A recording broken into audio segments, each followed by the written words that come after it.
and welcome to my study center. আজকে আমি প্রশ্ন বিচিত্রা বইটি সলভ করব রায়ো মার্টিনের ক্লাস 6 304 নম্বর পাতা স্কুল 5 নম্বর আজকে সলভ করব। চলো শুরু করি। প্রথম প্রশ্ন, মহাদেশ সঞ্চরণ তত্ত্বের উদ্ভাবক কে? এর উত্তর হবে আলফ্রেড ওয়েগনার। পরের প্রশ্ন, বায়ুমণ্ডলে কোন গ্যাসের পরিমাণ সবথেকে বেশি থাকে? অ্যান্সার হবে নাইট্রোজেন। পরের প্রশ্ন, পৃথিবীর কোন গোলার্ধে জলভাগের পরিমাণ বেশি? অ্যান্সার হবে দক্ষিণ গোলার্ধ। পরের প্রশ্ন, জলবায়ু বলতে কি বোঝো? এইটা তোমাদের বইয়ের 45 নম্বর পেজে পেয়ে যাবে। কোনো অঞ্চলের প্রায় 30 থেকে 35 বছরের আবহাওয়ার গড় অবস্থাকে হলো ওই অঞ্চলের জলবায়ু। পরের প্রশ্ন, উষ্ণতার প্রসর কি? এটা তোমাদের বইয়ের 47 নম্বর পাতায় পড়ে যাবে, যে কোনো স্থান থেকে একেবারেই গড় বার্ষিক উষ্ণতার প্রসর বলে এতটা অবধি লিখে দেবে। 45-এর পর দুখানা পাতা উল্টালেই 47-এ পেয়ে যাচ্ছ। হিমবাহ কি? 71 নম্বর পেজে পেয়ে যাবে হিমবাহ কি। চলমান বরফের স্তূপ যা অভিকর্ষের টানে ভূমির ঢাল বেয়ে অগ্রসর হয়। পরের প্রশ্ন, বায়ুমণ্ডল বলতে কি বোঝো? তোমাদের বইয়ে 33 নম্বর পাতায় পেয়ে যাবে বায়ুমণ্ডল। পরের প্রশ্ন, অধঃক্ষেপণ কাকে বলে? বায়ুমণ্ডলে জলীয় বাষ্প ঘনীভূত হয়ে তরল ও কঠিন অবস্থায় মাধ্যাকর্ষণ শক্তির টানে পৃথিবীতে নেমে আসে, তাকে অধঃক্ষেপণ বলে। বিশ্বস্নায়ন বলতে কি বোঝো?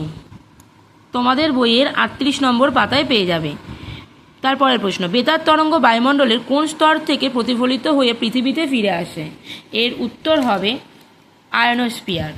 পরের প্রশ্ন, পৃথিবীর উচ্চতম হ্রদের নাম কি? এটা হবে টিটিকাকা হ্রদ। 2 নম্বর, পৃথিবীর বৃহত্তম উষ্ণ মরুভূমি ড্যাশ মহাদেশে অবস্থিত? হবে আফ্রিকা। ড্যাশ নদী পৃথিবীর সবচেয়ে বেশি জল বহন করে? আমাজন নদী।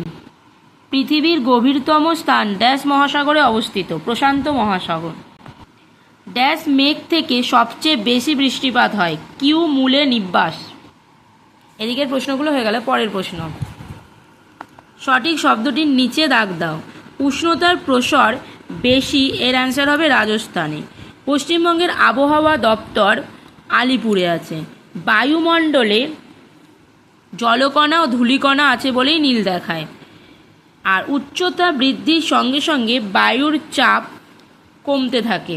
কয়লা দহনের ফলে কার্বন ডাই অক্সাইড গ্যাস নির্গত হয়। এবার বলেছে আবহাওয়া জলবায়ুর পার্থক্য। এটা আগের বারেও বলে দিয়েছিলাম, 45 নম্বর পেজে পেয়ে যাবে। পরিচলন বৃষ্টি ও ষোলতক্ষে বৃষ্টির মধ্যে পার্থক্য। প্রথম প্রশ্ন, বায়ুর উষ্ণতা মাপক যন্ত্রের নাম কি? এটা হবে 6 থার্মোমিটার। বায়ুর গতিবেগ মাপার যন্ত্রের নাম কি?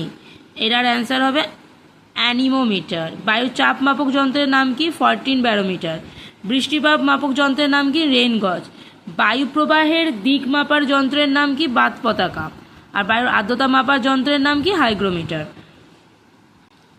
আজকে এতটা অবধি সলভ হলো। আবার পরের ভিডিওতে দেখা হবে। আজকের জন্য টাটা।